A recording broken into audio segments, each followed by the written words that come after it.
तो अगला क्वेश्चन है, यदि विमान द्वारा किसी दौड़ को जीतने की प्रायिकता 1/6 है और उत्कर्ष द्वारा उसी दौड़ को जीतने की प्रायिकता 1/8 है, तो उनमें से किसी के न जीतने की प्रायिकता ज्ञात कीजिए। मान लेते हैं, माना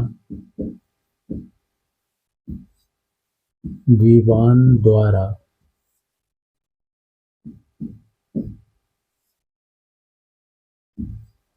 दौड़ को जीतने की प्रायिकता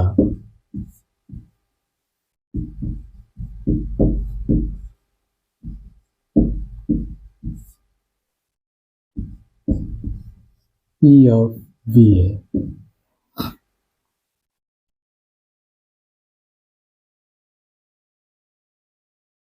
तो विमान द्वारा दौड़ को न जीतने की प्रायिकता कितनी? अच्छा, पहले उत्कर्ष कर लीजिए। उत्कर्ष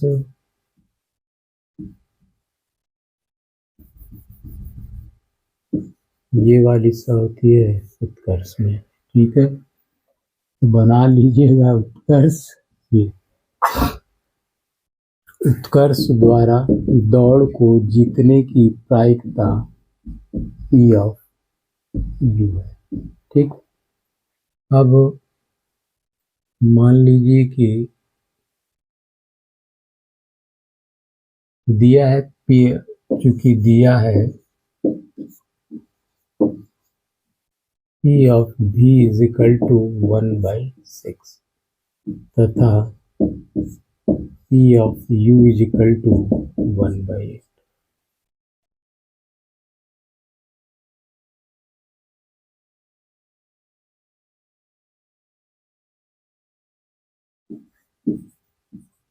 विमान द्वारा दौड़ न जीते न दौड़ न जीतने की प्रायिकता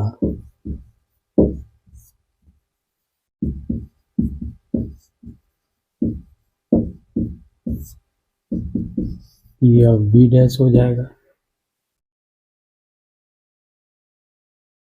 तथा उत्कर्ष द्वारा दौड़ न जीतने की प्रायिकता P ऑफ U डैश। तो चूंकि P of E plus P of E dash is equal to 1 होता है, तो P of B plus P of B dash is equal to 1। तो P ऑफ B डैश दिया हुआ 1/6, P ऑफ B डैश कितना हो जाएगा? P of B dash is equal to 1 minus 1/6। इसको हल करें तो 5/6। इसी तरह उत्कर्ष के लिए निकाल लें, क्योंकि P of U plus P of U dash is equal to 1 और P ऑफ U दिया हुआ है 1/8 plus P of U dash is equal to 1। P of U dash is equal to 1/1 minus 8 is equal to 7/8। अब दोनों जाने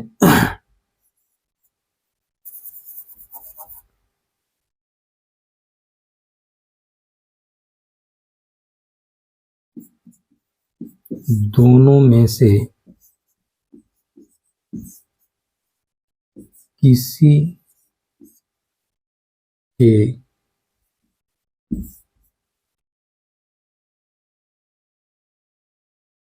न जीतने की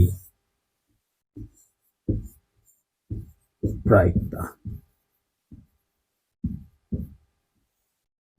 बराबर हो जाएगा P of B dash into P of U dash. इसका वैल्यू कितना है? 5/6 और इसका 7/8। मल्टीप्लाई कर दीजिए 30/48 है, ये आपका आंसर होगा। ठीक है, इसको कॉपी कर लीजिए।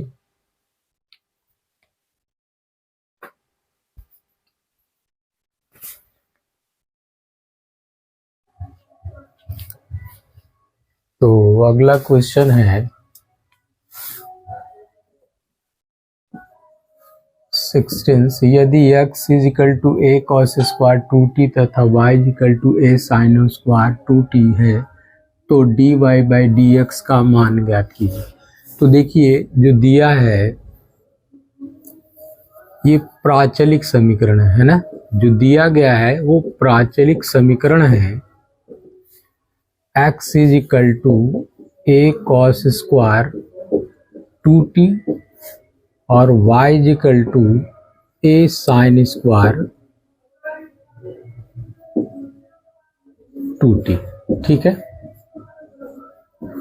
तो हमको dy बाई dx का मान ज्ञात करना है। तो देखिए दोनों x is equal to a cos square 2t ये तीसरी चर राशि के पदों में दिया गया है। ऐसे समीकरण प्राचलिक समीकरण कहलाते हैं। तो ऐसे समीकरण को dy बाई dx ज्ञात करने के लिए तीसरी चर राशि के सापेक्ष हमको डिफरेंशिएशन करना होता है। ठीक है, तो समीकरण एक से ले लीजिए x is equal to a cos square 2t। Differentiation करने का तरीका वही होता है, केवल तीसरी चर राशि के पदों में के सापेक्ष करते हैं। तो लिखेंगे क्या, t के सापेक्ष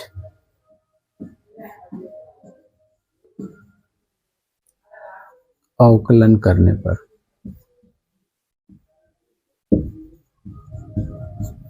तो dx by dt is equal to a constant है बाहर निकाल के d by dt of cos square 2t। ठीक है, तो cos स्क्वायर 2t को नहीं कर सकते, इसको t मान लेंगे। तो लेट cos 2t को हम v मान लेते हैं। ठीक है, तो ये हो जाएगा a d by dv cos v मान लिया तो क्या हो जाएगा v square dv by dt। अब ये हो जाएगा a into 2v dv by dt। अब इसको क्या करेंगे, v का वैल्यू जो माने रख दें तो a into 2 cos 2t into d by dt of cos 2t। अब 2t को भी मान लेंगे तो 2a cos 2t into d by du of cos u into du by dt। अब इसके आगे करते हैं तो ये हो जाएगा 2a cos 2t into cos u का cos का minus sine u into du by dt। 2a cos 2t minus पहले कर दीजिए इंटू साइन u का वैल्यू हमने माना है 2t तो 2t रख दीजिए और d by dt of 2t। t का 1 हो जाएगा, 2 बाहर हो जाएगा तो ये हो जाएगा -4a cos 2t sign 2t। ये आपका, इसको हम लोग लिख सकते हैं और हल करना चाहें तो -2 को इसके साथ ले लिया जाए तो -2a 2 sign 2t into cos 2t ये हो जाएगा। अब इसको लिख सकते हैं -2a साइन 4t, यानी dx by dt is equal to कितना आ गया -2a साइन 4t। इसको आप तीसरा समीकरण मान लीजिए। अब समीकरण 2 से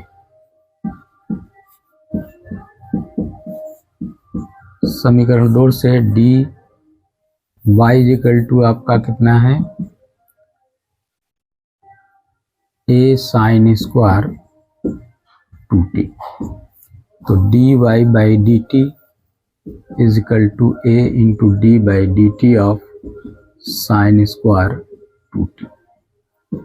ए इंटू भी मान लीजिए साइन 2t को, तो भी D by D V of भी square into D V by D T. A into भी स्क्वायर का 2b into D V by D T. अब वैल्यू रख दीजिए v का, तो A 2a into sine 2t into D by D T of sign 2t।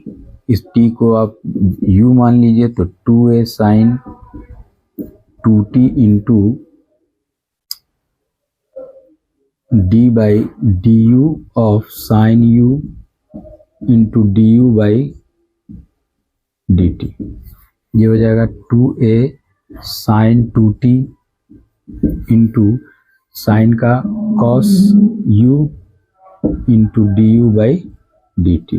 अब value रख दीजिए u का, तो ये हो जाएगा 2a sine 2t into cos 2t into D by D T of 2t। इसका 2 हो जाएगा, तो ये हो जाएगा 4a sign 2t into cos 2t। ये आपका D Y by D T is equal to इतना हो जाएगा। इसको फिर लिख सकते हैं 2a साइन 4t। तो इसको समीकरण 4 मान लीजिए। अब समीकरण 3 और